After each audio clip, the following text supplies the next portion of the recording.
Bonjour à tous, j'ai le plaisir de vous retrouver aujourd'hui pour une petite vidéo livre et notamment pour vous parler de Né à minuit, le tome 3 de C.C. Hunter. Alors, vous devez savoir que j'adore cette saga. Le premier tome fut vraiment un véritable coup de cœur.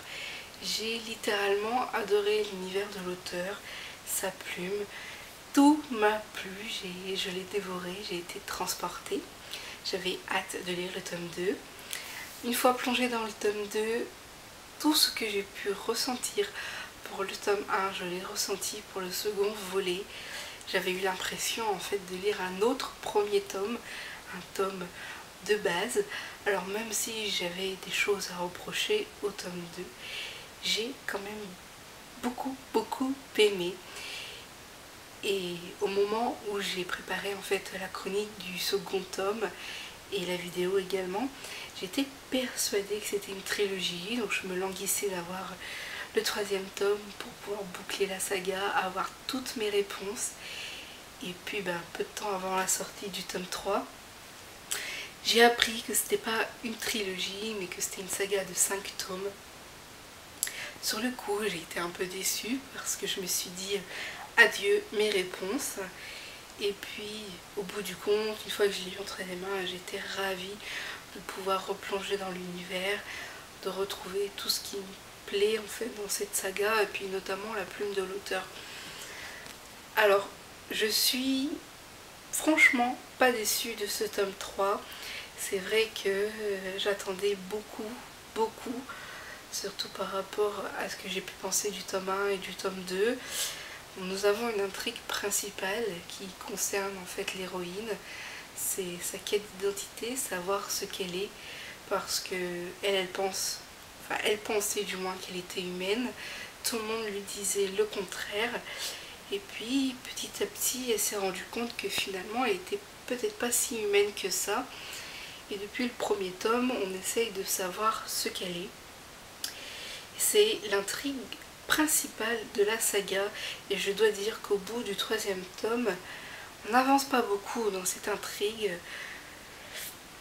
et c'est ça qui peut freiner certains lecteurs. Si vous n'avez pas aimé le tome 1 ni le tome 2, je pense pas que ce troisième tome pourrait vous plaire parce que nous avançons très lentement dans cette intrigue au niveau de la quête de l'identité de Kili. Par contre, même si nous avançons lentement, il y a plein de petits à côté qui pimentent un peu les récits. Alors, nous avons toujours le triangle amoureux. Alors, il s'est formé dans le tome 1, il était toujours présent dans le tome 2 et il est encore présent dans le tome 3. Il faut croire que Kelly a beaucoup de mal à savoir où elle en est sentimentalement. Et je pense que je peux la comprendre, c'est pas facile puisqu'elle est quand même courtisée par deux mâles qui ont, de mon point de vue, tous les caractéristiques pour lui plaire puisque ce sont des mâles qui ont une certaine puissance et qui ont une certaine force comme des mâles dominants, des alphas. Même si l'un d'entre eux n'est pas un loup, ils ont tout pour lui plaire et je peux comprendre ses difficultés à choisir. Donc, nous n'avançons pas beaucoup dans l'intrigue principale, le triangle amoureux est toujours présent et à cela on ajoute une petite couche pour agrémenter l'histoire, Shadow Falls, est un peu sujette à des incidents. Et donc tout le monde essaye de comprendre le pourquoi du comment. Alors, tous ces petits ingrédients forment une histoire bien sympathique. Pour ma part, j'ai adoré. Depuis le premier tome, je trouve que C.C. Hunter a les mots qu'il faut pour m'entraîner là où elle veut. Je trouve qu'elle a une plume très bien rythmée, entraînante et pour ma part envoûtante. Parce que dès que je commence à plonger dans cette saga, j'ai beaucoup de mal à en sortir et à faire des pauses, ce qui fait que je dévore en fait les tomes. Et c'est une bonne chose, ça veut dire que j'aime beaucoup. Alors je ne vois pas de points négatifs réellement à proprement dit. Simplement, c'est vrai que si vous n'avez pas accroché au premier tome, je ne pense pas que le reste pourrait vous plaire, puisque pour moi le tome 1 et le tome 2 sont assez similaires. J'avais l'impression d'avoir un premier tome de base entre les mains.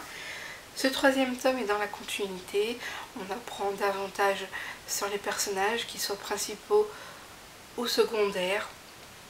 Les amis de Kili sont toujours là, ses princes charmants aussi. Je trouve que ça fait un super... j'ai pas le mot pour dire ce que j'aimerais raconter, mais je trouve que l'ensemble, c'est plaisant, ça donne envie. Et je me languis franchement de lire la suite. Et j'espère avoir plus de réponses. Alors, à la fin de cet tome 3, j'ai pu enfin dire « Ah bah quand même, c'est pas trop tôt ». Je vous en dis pas davantage, mais on commence à approcher enfin petit à petit de la quête de Kelly. On arrive. Il a fallu 3 tomes pour commencer à avoir des pistes, à voir ce que la suite me réserve et réserve aux fans de la série Né à minuit. Si vous n'avez pas lu encore le premier tome, je vous invite au moins à le découvrir pour voir si ça vous plaît. Et puis quant à moi, j'attends avec impatience la suite, parce que c'est une saga de chez Michel Lafon que j'aime énormément beaucoup, malgré que cela ne soit pas une trilogie. Enfin, c'est toujours bon pour le côté vie de lectrice, c'est un peu moins bon pour le porte-monnaie, mais c'est pas grave.